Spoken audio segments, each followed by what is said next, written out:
Hi everyone, thank you for joining me. So this is the if you like second part of the build, where I did a video showing the construction of the Airfix 176 scale Panzer IV, and this is the painting and weathering with the finale at the end.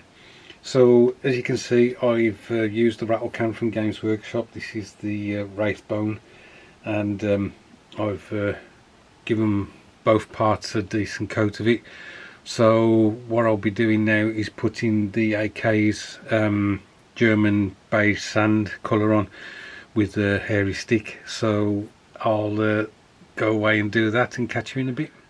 Okay guys, so the Panzer IV has had three coats of the MiG ammo paint, which is the German sand beige, which is MiG 027, and as you can see, the undercoat helped a lot in that it went on really nicely, and the paint covers really well, so long as it's not a dark colour underneath. It can be a bit of a bugger to put it over dark colours, so that's why I always go for the pale Wraithbone from Games Workshop. I've picked out some of the tools in various colours. I've done the road wheels, as you can see. Those are painted in Corvus Black from Games Workshop, which is like a very dark grey, perhaps a bit darker towards the black than Panzer Grey. So I've picked those out. They took a while to paint.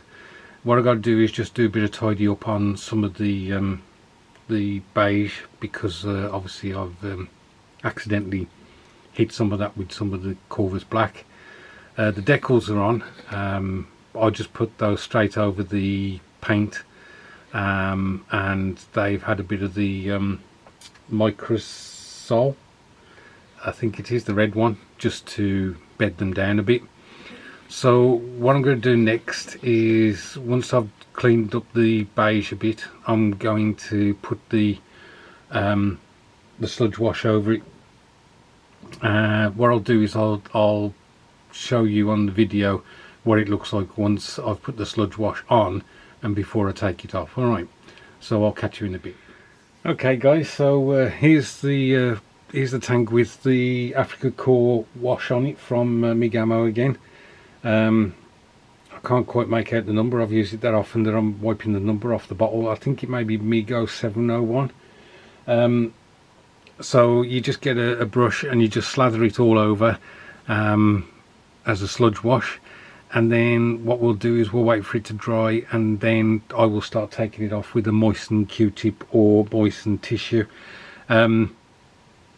The exhaust on the back here, I haven't I've tried to avoid putting it on there because I want to rust that up as opposed to having this material over it. So the hope is that I can get this stuff to stay in the recesses around the tools, in the joints and things like that, but most of it will be taken off, just to give it its first kind of weathering, if you like. I've just managed to snap this hatch off here, so I've got to glue that back on, and I nearly put the wash on the inside of the hatch, and of course it should be reasonably clean, I would have thought, for being the interior of the tank. So the next time you'll see this, hopefully I would have got most of the wash off, and then we can start looking at doing the chipping. So I'll catch you in a bit. Okay guys, so I'm back. I have taken quite a bit of that sludge wash off, as you saw from the previous video, part of the video, and I've got through a lot of Q-tips. I think I might have got through about 20 Q-tips trying to get most of this off. There are still one or two places where it's a bit too heavy, and I will go back over with moistened Q-tip to try and get rid of that. The other thing you can do where a Q-tip can't reach is you just moisten a paintbrush, and you can brush the wash up into the brush, and then you wipe it on tissue, clean it in some water, and do it again. The other thing is you can reactivate the wash with the moistened brush and actually pull the wash along where you may want it, in the recesses where it hasn't quite picked up. But in the main, I think it's quite thick, and so you're trying to reduce it. If I just get a pointer. So for instance, looking at the tank at the moment, I can see that there's a part here where the Q-tip won't get into that 90-degree angle, and so it's left quite a bit showing. Now you can either decide to leave it like that, or as I say, get a brush in and just gently, as I say, moisten the brush a bit, and you can just gently brush down until you've got you've taken off enough just to leave a thin recess, bit of muck in there.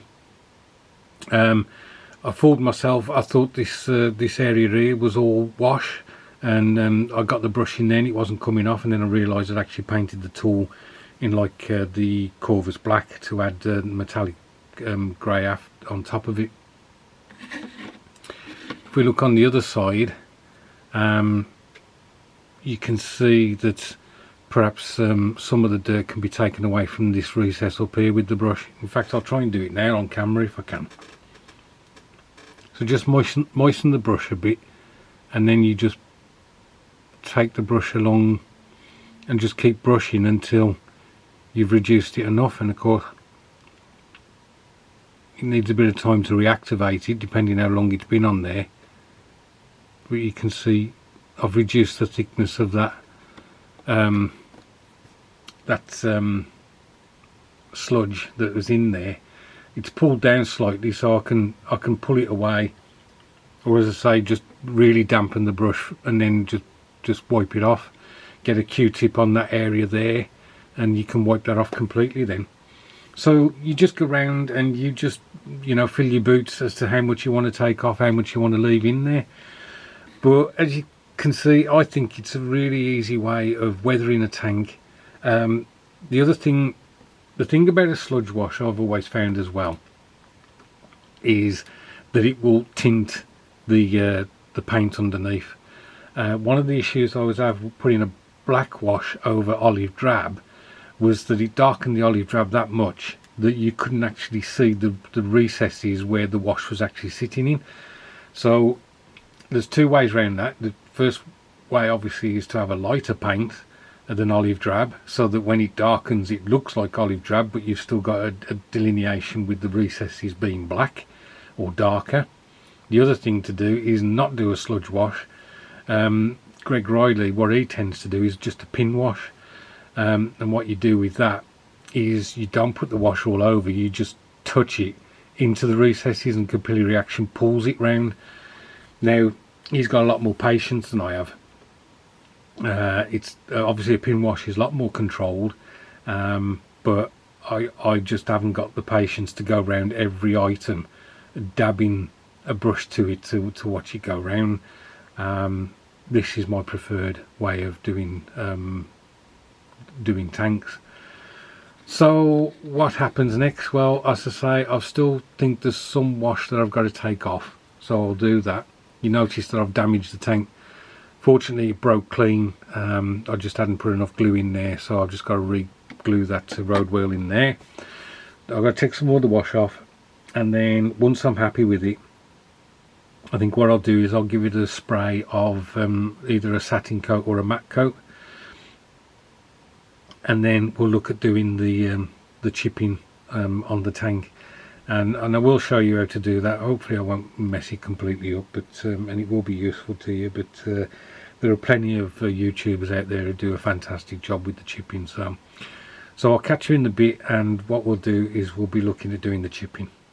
Okay guys, so I managed to get the varnish sprayed on it earlier today, and as you can see it's nicely toned the beige sand colour, made it a lot more weathered and more interesting.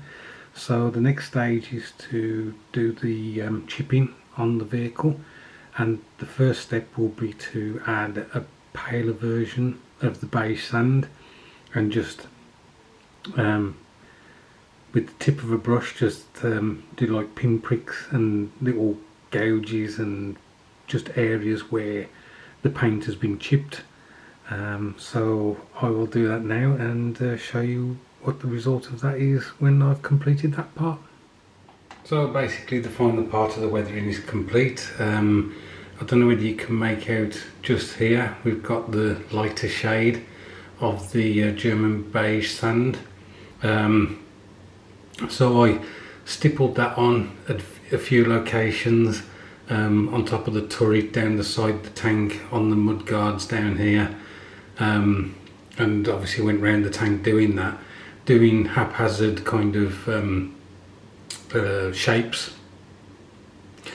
Once that was dry, I then went in with AK's chipping paint, which is basically just a dark brown, a chocolate brown, and I selected which of these pale, like yellow colours I wanted to fill with some of the chipping paint inside those, so it makes it look like whatever's hit the tank has either initially just kind of bruised the paintwork, and then with these dark brown chips has actually got down to the metal, and that's either the undercoat for the vehicle, or it's actually, you know, where it's started to rust up and whatever.